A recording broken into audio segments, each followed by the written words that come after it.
ડભોઈમાં આજે સિંધી સમાજના આરાધ્ય દેવ ભગવાન ઝૂલેલાલના જન્મ ઉત્સવ એટલે કે ચેટીચાંદ પર્વની ડભોઈમાં હર્ષ ઉલ્લાસ સાથે ઉજવણી કરવામાં આવી રહી છે। વડોદરા ભાગોળ પાસે આવેલા શ્રી ઝૂલેલાલ મંદિરે સવારથી જ શ્રદ્ધાળુઓનું કીડિયાળું ઉભરાયું છે અને સમગ્ર વાતાવરણ ભક્તિમય બની ગયું છે। ધંધો રોજગાર બંધ રાખી સમાજ ઉત્સવમાં જોડાયો।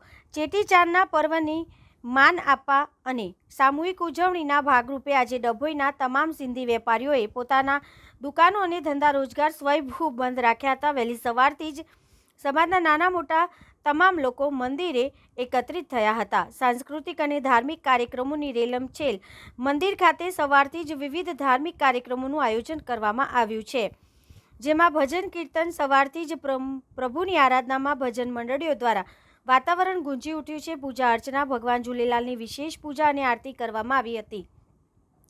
શોભાયાત્રા મોડી સાંજે ભવ્ય વરઘોડો કાઢવામાં આવશે, જે ડભોઈના વિવિધ વિસ્તારોમાં ફરીને પરત મંદિરે આવશે।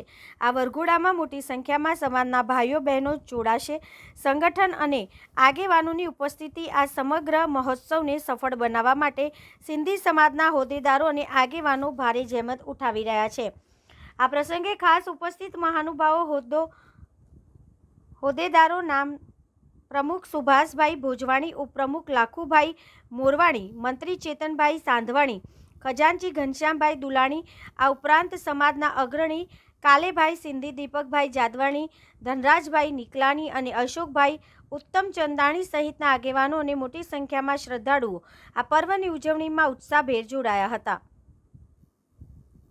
આજરોજ ચેટીચાંદ નિમિત્તે ડભોઈના સિંધી સમાજ દ્વારા તમામ દુકાનો રોજગાર બંધ રાખી અને ઉત્સવમાં સવારથી ભજન કીર્તન ધ્વજવંદનનો કાર્યક્રમ તમે બંને ટાઈમ ભોજન સમારંભની વ્યવસ્થા પ્રસાદની વ્યવસ્થા કરી છે। સાંજે 6 વાગે વડઘોડાનો કાર્યક્રમ રાખેલ છે, જેમાં મુખ્ય માર્ગ ટાવર વડોદરી ભાગોળથી ટાવરથી હીરા ભાગોળ જઈ અને વિસર્જન કરવામાં આવશે। અને સિંધી સમાજનો 9 વર્ષની ચેટીચંદ છે।